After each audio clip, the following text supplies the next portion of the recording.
Good morning, જય શ્રી કૃષ્ણ. તો આજે આપણે પ્રકરણ 5 સજીવના પાયાનો એકમનો અભ્યાસ કરશું. હવે સજીવના પાયાનો એકમ કોણ છે? કે કોષ, જેનો આપણે નીચલા ધોરણમાં અભ્યાસ કર્યો છે. હવે કોષ છે તે આપણા શરીરનું ક્રિયાત્મક અને બંધારણાત્મક એકમ કહેવામાં આવે છે. શું કામ તેને ક્રિયાત્મક અને બંધારણાત્મક એકમ તરીકે ઓળખવામાં આવે છે? કારણ કે આપણા શરીરમાં જે કંઈ ક્રિયા થતી હોય તે બધી ક્રિયા કોષ દ્વારા થતી હોય છે. અને આપણા જે શરીરના સમગ્ર જે કંઈ અંગ છે તે બધા કોષોના બનેલા હોય છે. માત્ર પ્રાણી, મનુષ્ય કે નહીં, વનસ્પતિ નહીં, પણ જે કંઈ સૂક્ષ્મજીવો છે તે પણ બધા કોષોના બનેલા હોય છે.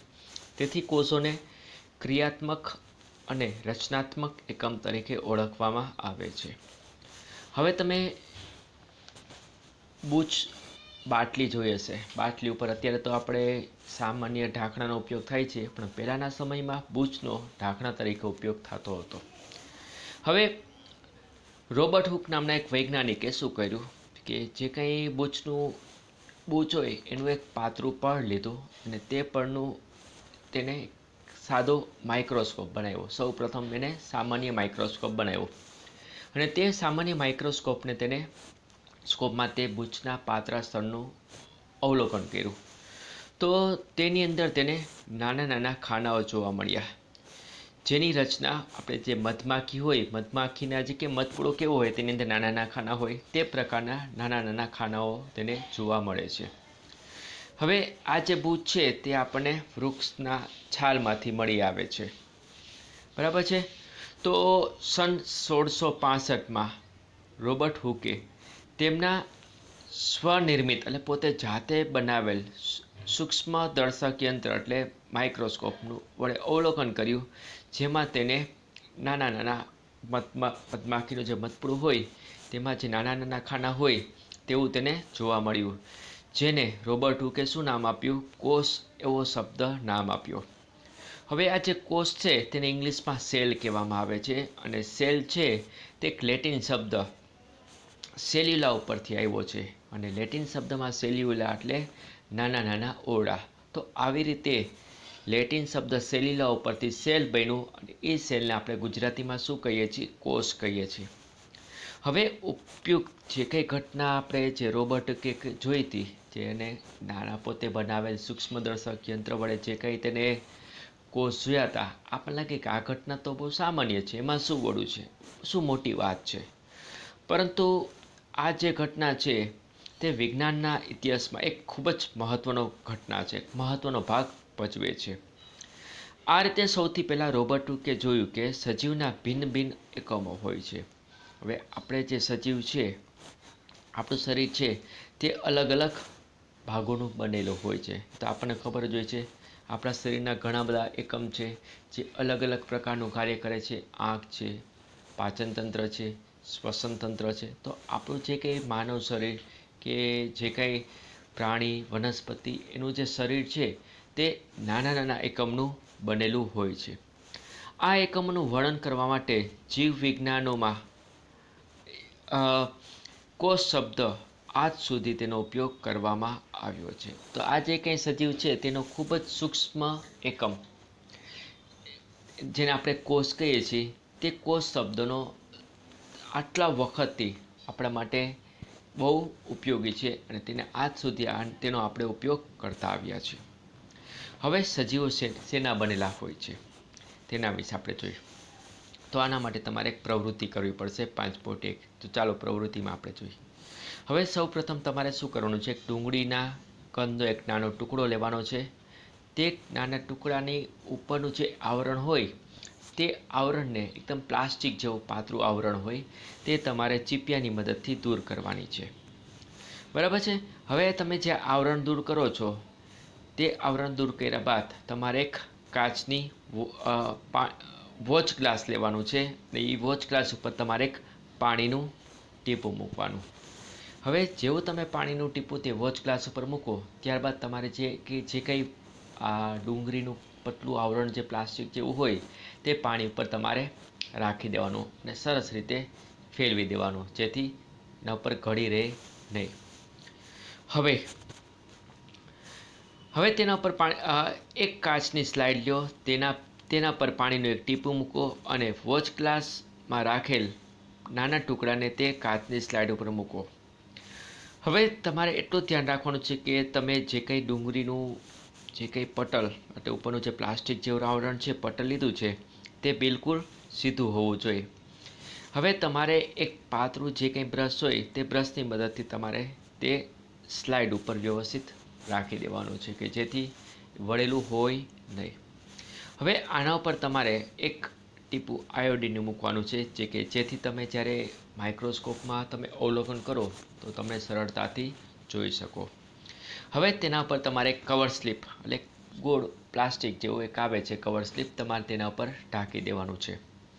હવે કવર સ્લિપને તમે મૂકો અને જોતું રહેવાનું કે તેના જે કંઈ તમે કવર સ્લિપ ઢાંકો છો તેમાં કોઈ જાતના પરપોટા રહી નહીં. જો પરપોટા રહેશે તો તમે તમારું જે કંઈ માઇક્રોસ્કોપમાં અવલોકન કરતા હોય તે તમને અવલોકન બરાબર દેખાશે નહીં.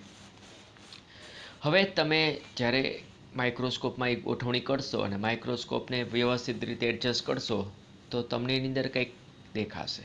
તો શું દેખાશે? તો તમે જ્યારે તેની અંદર અવલોકન કરશો તો આપને જે નીચે આકૃતિ આપેલી છે તે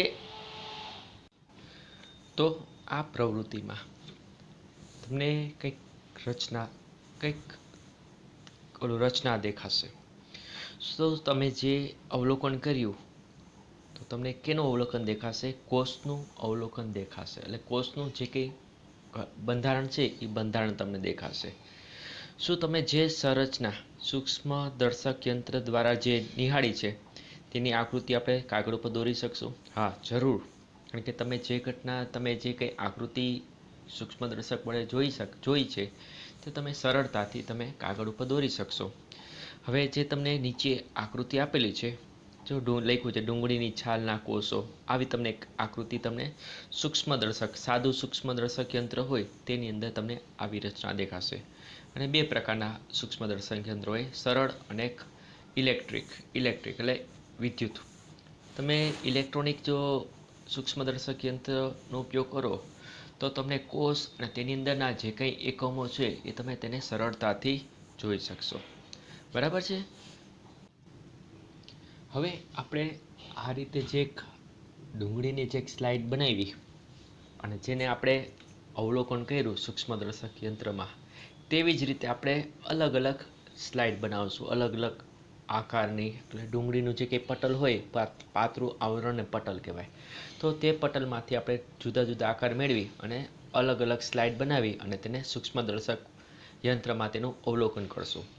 શું તમને દર વખતે જે કંઈ અવલોકન કરશો તો દર વખતે એક સરખું તમને રચના જોવા મળશે કે નહીં તેનું આપણે કંઈક તારણ કાઢશું કે કેવી રચના દેખાશે. તો તમને તેનો પ્રશ્ન જવાબ શું રહેશે કે દર વખતે જ્યારે તમે જે જુદી જુદી સ્લાઇડ બનાવશો તો દર વખતે તમને જે કંઈ ભલે આકાર અલગ અલગ હોય પરંતુ તમને જે કંઈ અંદર જે સંરચના હશે એ સંરચના કેવી રહેશે? દર વખતે એક સરખી જ રહેશે.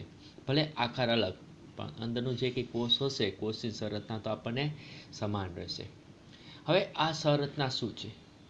હવે આ બધી સંરચના એક જેવી જોવા મળે છે. આ બધી મળીને એક મોટી સંરચના બનાવે છે, જેમ કે ડુંગળી. તો આ જે સંરચના છે એક આપણે સંરચના જોશું. જે આવી ઘણી બધી જો સંરચના ભેગી થાય તો તેનું એક શું બને છે? મોટી સંરચના બને છે. આપણે કેમ ઘરમાં એક રૂમ હોય, ઘણા બધા રૂમ ભેગા કરીએ તો આખું એક શું બને? મકાન બને. તે જ રીતે આપણે સ્કૂલની વાત કરી કે એક ક્લાસ હોય, 2, 5, 10 ઘણા બધા ક્લાસ ભેગા થાય તો શું બને? સ્કૂલ બને. તો તે જ રીતે એક આવી સંરચના હોય અને આવી એક સંરચના સાથે જો ઘણી બધી સંરચના ભેગી થાય તો તેને કારણે એક મોટી સંરચના બને છે. અને અત્યારે આપણે ડુંગળીની વાત કરી છે તો કેનો આકાર બનશે? ડુંગળી બને છે. હવે આ પ્રવૃત્તિથી આપણને ખ્યાલ આવે છે કે વિવિધ કદની ડુંગળીમાં સૂક્ષ્મદર્શક દ્વારા જો નિહાળવાથી એક જેવી જ સંરચના આપણને જોવા મળશે. પછી તમે ડુંગળી ગમે તે લ્યો, એક ડુંગળી તમે બીજી કે ગમે ત્યાંથી ડુંગળી લ્યો તો તમને દરેક ડુંગળીમાંથી સંરચના કેવી જોવા મળશે? એક સરખી જ સંરચના જોવા મળશે. હવે ડુંગળીના કોષો એક સમાન શરતના ધરાવે છે અને ડુંગળીના કદ સાથે કોઈને સંબંધ હોતો નથી. ભલે તમે ડુંગળી નાની લ્યો કે ડુંગળી મોટી લ્યો, તો નાના મોટા સાથે તે શરતનાનો કોઈ નિસ્બત નથી. શરતના તો કેવી રહેશે? સરખી રહેશે. તમે આપણે રાજકોટમાંથી લ્યો કે ગુજરાતમાંથી લ્યો કે ઇન્ડિયામાંથી કે બહારથી, તમને જે કંઈ ડુંગળીની શરતના હશે એ કેવી રહેશે? એક સરખી જ રહેશે. હવે આ નાની નાની શરતને જે આપણે નિહાળી રહ્યા છીએ કે આપણે જોઈ રહ્યા છીએ, તે ડુંગળીના કંદના સલકીપણનો મૂળભૂત એકમ છે. તો તમે જે એકદમ નાની નાની જે સંરચના છે, તે ઉપરનું જે આવરણ છે જેને સલકીપણ કહેવાય, એનો મૂળભૂત એકમ કહેવાય. એટલે તેની જે સલકીપણ છે એ પાતળું આવરણ છે, તે પાતળું આવરણ આ નાના નાના એકમનું બનેલું છે, એટલે તેનું બંધારણાત્મક એકમ કહેવાય. હવે આ સંરચના છે તેને આપણે શું નામ આપશું? કોષ. હવે માત્ર ડુંગળી જ નહીં, પરંતુ તમે જેટલા પણ સજીવો જો તો તમને બધાની અંદર છે આવું જોશો તો બધાના અંગ કે બધા સજીવો છે આવા નાના નાના એકમના બનેલા હોય છે. મતલબ તે નાના નાના કોષોના બનેલા હોય છે. જો કે કેટલાક સજીવો એક કોષીય હોય છે. હવે કોષના આધારે સજીવ બે પ્રકારના હોય છે, એક કોષી સજીવ અને બહુકોષી સજીવ. હવે તેના વિશે આપણે આગળ જોશું. હવે નીચે વધારે જાણવા જેવું આપણને આપ્યું છે કે 1665માં રોબર્ટ હુક છે તેના દ્વારા સૌ પ્રથમ કોષનું અવલોકનનું સંશોધન થયું હતું. અને તેને જે કંઈ આ અવલોકન હતું તેને કેની અંદર કર્યું હતું? કે પૂંછના પાતળા સ્તરમાં. તો આ જે પોતે જે કંઈ પ્રાથમિક સૂક્ષ્મદર્શક યંત્ર જે બનાવ્યું હતું તેની મદદથી તેને આવું અવલોકન કરેલું. હવે ત્યારબાદ એટલે સૌથી પ્રથમ શરૂઆત કોણે કરેલી? રોબર્ટ હુકે. કેની શરૂઆત કરી હતી? અવલોકન કરવાની. અને તેની અંદર તેને શું જોયું? સૌ પ્રથમ તેને કોષની રચના જોઈ. ત્યારબાદ 1674માં લ્યુવોન હોકે વધુ વિકસિત અને સરસ એથી સારો સૂક્ષ્મદર્શક યંત્ર બનાવ્યો અને તેને ઓલા તો નિર્જીવ જે કંઈ બૂચ હોય તેની અંદર તેને અવલોકન કર્યું. પણ આ લ્યુવોન હોકે છે તેને સજીવોની અંદર સૌ પ્રથમ અવલોકન કર્યું અને જે કંઈ ખાબચિયામાં જે કંઈ સજીવ નાના નાના સૂક્ષ્મજીવો હોય તેની અંદર તેને સૌપ્રથમ કોષનું સંશોધન કર્યું હતું. અને કોષમાં તેને કોષ કેન્દ્રનું સંશોધન સૌપ્રથમ કોના દ્વારા થયું હતું? રોબર્ટ બ્રાઉને. સોરી. હવે કોષની અંદર જે કંઈ પ્રવાહી હોય તેને સૌપ્રથમ પ્રોટોપ્લાઝ્મા એવો શબ્દ આપણો સૌપ્રથમ વૈજ્ઞાનિક કોણ હતો? પરકિન્સજી. આ વૈજ્ઞાનિક હતો જેને કોષની અંદર જે કંઈ પ્રવાહી હોય તે પ્રવાહીને પ્રોટોપ્લાઝમ એવું શબ્દને નામ આપવામાં આવેલું. હવે આપણે બધી વનસ્પતિ કે પ્રાણી કે સૂક્ષ્મજીવો છે તે બધા જ કેના બનેલા હોય છે? કોષોના બનેલા હોય છે. તેથી કોષ છે તે આપણો પાયાનો એકમ કહેવામાં આવે છે. બરાબર છે? યાદ રાખજો, કોઈ પણ શરીર છે, સજીવ છે, પ્રાણી હોય કે વનસ્પતિ, તેનો પાયાનો એકમ કોણ છે? કે કોષ. હવે વિશાલન ક્ષમતા ધરાવતા લેન્સના સંશોધનના આધારે સૂક્ષ્મદર્શકનું વિશ્વનું પણ સંશોધન થયું. તે હવે જાણી શકાયું કે કોષના આધારે સજીવ છે બે પ્રકારના છે. બરાબર છે? કેટલી પ્રકારના સજીવ છે? બે પ્રકારના. તો આપણે કોષના આધારે સજીવ કેટલા પ્રકારના હોય છે? બે પ્રકારના સજીવ છે, એક કોષી સજીવ અને બહુકોષી સજીવ. એક કોષી સજીવ કોને કહેવાય? જે માત્ર એક જ કોષ ધરાવતો હોય તેને એક કોષી સજીવ કહેવામાં આવે છે. અને જે એકથી વધારે કોષ ધરાવતો હોય તેને બહુકોષી સજીવ કહેવામાં આવે છે. હવે એક કોષના બંધારણમાં સંપૂર્ણ સજીવ તરીકે કોણ છે? કે તેની અંદર કોઈ એક કોષી સજીવમાં કોનો સમાવેશ થાય? કે અમીબા છે, પેરામોસિયમ છે, ક્લેમિડોમોનાસ છે અને બેક્ટેરિયા. એટલે જેટલા પણ સૂક્ષ્મ જીવો જેને આપણે નરી આંખે જોઈ શકતા નથી તેવા સૂક્ષ્મ જીવો બધા એક કોષી સજીવ હોય કહેવાય છે. શું કામ? કારણ કે તેનું જે કંઈ શરીર રચના છે તે માત્ર એક જ કોષની બનેલી હોય છે. તો આવા સજીવોને આપણે એક કોષી સજીવ કહે છે. હવે ઇંગ્લિશમાં તેને યુનિસેલ્યુલર કહેવાય. હવે યુનિસેલ્યુલર એટલે શું? યુનિ એટલે એક, યુનિ એટલે સિંગલ કહેવાય ને સિંગલ એટલે એક, અને સેલ્યુલર તો તમે કીધું હતું સેલ્યુલર એટલે સેલ, સેલ એટલે કોષ. તો જે માત્ર એક જ કોષનો બનેલો હોય તેને એક કોષી સજીવ કહેવાય અને ઇંગ્લિશમાં તેને યુનિસેલ્યુલર સજીવ કહેવાય. હવે બીજી બાજુએ બહુકોષી સજીવ. બહુકોષી સજીવ કોને આપણે કહીએ છીએ કે જે સજીવ એકથી વધારે કોષનો બનેલો હોય અથવા જે સજીવની શરીરમાં ઘણા કોષોનો સમૂહ હોય તો તેવા સજીવને બહુકોષી સજીવ કહેવામાં આવે છે. તો એક કોષી સજીવની અંદર શું હોય છે કે એક જ કોષ બધા કાર્ય કરે છે, જ્યારે બહુકોષી સજીવની અંદર શું હોય છે કે વિભિન્ન કાર્ય કરવા માટે શરીરના જુદા જુદા ભાગો હોય છે અને તે જુદા જુદા ભાગો તે અલગ અલગ કોષોના સમૂહનો બનેલા હોય છે. તેથી તેને મલ્ટી સજીવ કહેવામાં આવે છે. યુનિસેલ્યુલર અને મલ્ટી સેલ્યુલર કહેવાય. મલ્ટી એટલે ઘણા, ઘણા એટલે બહુ. હવે તેની અંદર કોણ આવે તે કે ફૂગ, વનસ્પતિ અને પ્રાણી જે બહુકોષી સજીવ તરીકે ઓળખવામાં આવે છે. તો બરાબર છે. કોષના આધારે કેટલી પ્રકારના સજીવ છે? 2. એક કોષી સજીવ અને બહુકોષી સજીવ. એક જ કોષ ધરાવે તેને એક કોષીય કહેવાય અને એકથી વધારે કોષ ધરાવતું હોય અને બહુકોષી સજીવ કહેવામાં આવે છે. હવે પ્રત્યેક બહુકોષી સજીવ એક જ કોષમાંથી ઉદ્ભવે છે. આ પોઈન્ટ એક બરાબર યાદ રાખજો. સૌ પ્રથમ એક કોષની રચના થાય છે, પછી કોષનું સતત વિભાજન થઈ એમાંથી ઘણા બધા કોષ બને છે અને આવી રીતે બહુકોષી સજીવની એક જ કોષમાંથી ઉત્પત્તિ થાય છે. કેવી રીતે? તેના માટે કોણ જવાબદાર છે? કોષોનું વિભાજન. અને આવી રીતે કોષ છે એ પોતે સતત વિભાજન પામી અને પોતાના જેવા નવા કોષનું નિર્માણ કરે છે અને આવી રીતે કોઈ પણ કોષ હોય એ પૂર્વ અસ્તિત્વ ધરાવતા કોષમાંથી શું થાય છે? ઉત્પન્ન થાય છે. એટલે એક વસ્તુ યાદ રાખજો, કોઈ પણ એક કોષનું વિભાજન થાય અને આવી રીતે એને કોષ વિભાજન કહેવાય અને આવી રીતે ઘણા બધા કોષ બને. તો આવી રીતે જે કંઈ કોષ હોય કેમાંથી ઉદ્ભવે છે? પૂર્વ અસ્તિત્વ ધરાવતા કોષમાંથી ઉદ્ભવે છે. હવે પ્રવૃત્તિ 5.2 આપેલી છે.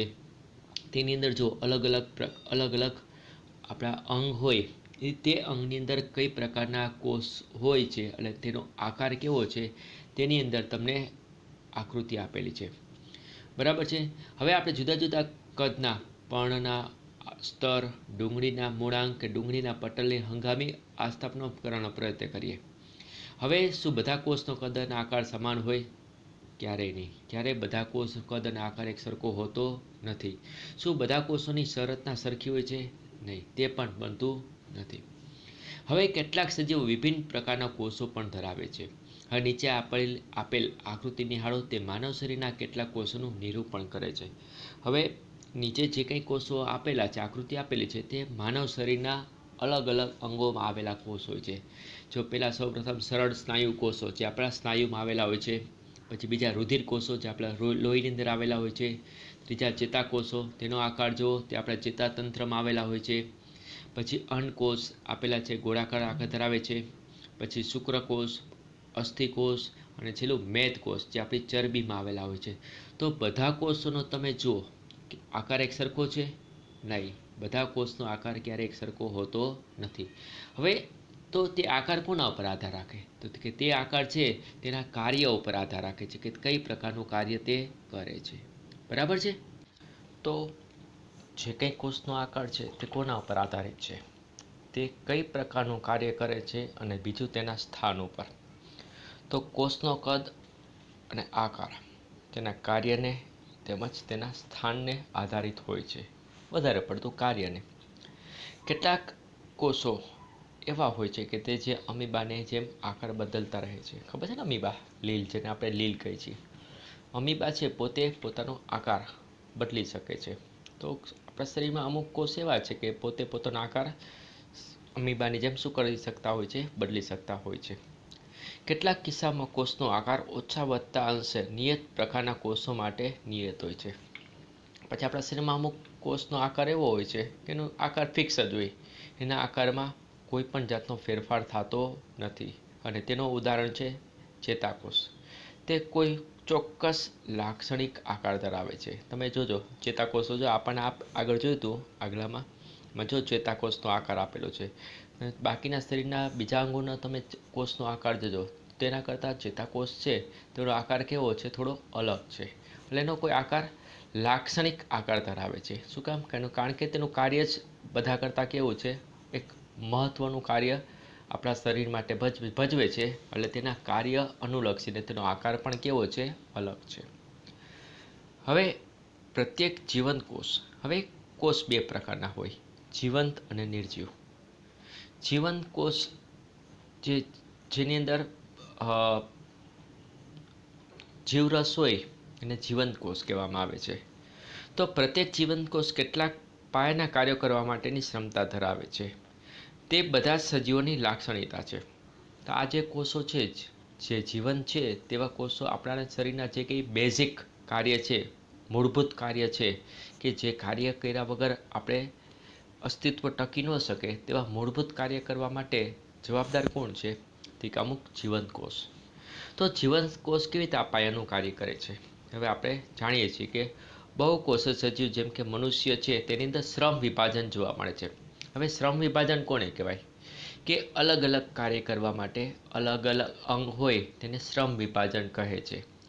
કે સપોઝ કે આપણે શ્વસન છે તેના માટે કોઈ ચોક્કસ અંગ, પાચન માટે કોઈ ચોક્કસ અંગ. તો આ જે અલગ અલગ કાર્ય કરવા માટે જે અલગ અલગ અંગ હોય તેને શ્રમ વિભાજન કહે છે. તો આનો અર્થ એ થયો કે માનવ શરીરના વિભિન્ન ભાગો વિભિન્ન કાર્ય કરે છે. જેમ કે હૃદય છે તે લોહીને પમ્પિંગ કરવાનું કાર્ય કરે છે, જ્યારે આપણું જે જઠર છે એટલે પેટ આપણે જે કહીએ છીએ તે ખોરાકને પાચન કરવાનું કાર્ય કરે છે. તેવી જ રીતે એક કોષી છે તેની અંદર એક જ કોષ છે જે બધાય કાર્ય કરે છે. જેમ કે પ્રત્યેક કોષ કેટલાક વિશિષ્ટ ઘટક ધરાવે છે જે શું કહેવાય છે? અંગિકા કહેવામાં આવે છે. હવે આ જે કોષ હોય તે કોષની અંદર એક વિશિષ્ટ રચના હોય કોષની અંદર, એટલે એનું ઘટક કે તો પ્રત્યેક કોષમાં જે કંઈ વિશિષ્ટ ઘટક કે રચના જોવા મળે કોષની અંદર, તો તે રચનાને આપણે શું કહેવામાં આવે છે? અંગિકા એવો શબ્દ કહેવામાં આવે છે.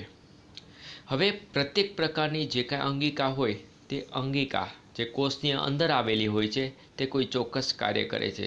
જેમ કે કોષમાં નવા દ્રવ્યનું નિર્માણ કરે છે, કોષમાંથી ઉત્સર્ગ દ્રવ્યને દૂર કરે છે વગેરે. આ બધા જે કાર્ય છે તે કોના દ્વારા થાય છે? કોષની અંદર આવેલી વિવિધ અંગિકાઓ દ્વારા. કોષ આ અંગિકાઓને કારણે જીવવાની ક્ષમતા ધરાવે છે અને બધા કાર્ય કરી શકે છે. તો આ જે અંગિકા જે કોષની અંદર આવેલી હોય છે તેની મદદથી કોષ પોતે કાર્ય કરી શકે છે. અને જ્યાં સુધી અંગિકા વ્યવસ્થિત કાર્ય કરી શકે ત્યાં સુધી જ કોષ સજીવ રહે છે, જીવંત રહી શકે છે. અને જેવું અંગિકાનું કાર્ય કરવાની ક્ષમતા ઘટે તો તેવા કોષને શું કહેવાય? નિર્જીવ કોષ કહેવામાં આવે છે. તો આ અંગિકાઓ એકત્રિત થઈ જે પાયાનો એકમ બનાવે છે તેને શું કહે છે? કોષ કહે છે. તે રસપ્રદ છે કે બધા જ કોષોનો સમાન અંગિકા ધરાવે છે. તેમના કાર્ય અને તેના દ્રવ્યમાં ફેર પડતો નથી.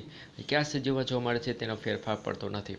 તો આ જે કોષ આપણા જે વિવિધ અંગોમાં જે અલગ અલગ આકાર ભલે ધરાવતા હોય કોષો, પરંતુ તેની અંદર જે કાંઈ અંગિકા હોય તે અંગિકા એક સરખી જ હોતી નથી. તેમાં કોઈ પણ જાતની અલગતા જોવા મળતી નથી. તો બરાબર છે. તો આ જેટલું સમજાયું છે એ તમે એકવાર ફરી પાછું ચોપડીમાંથી વ્યવસ્થિત વાંચી લેજો અને કંઈ ડાઉટ હોય તો અંડરલાઈન કરી લેજો. બરાબર છે. જય શ્રી કૃષ્ણ.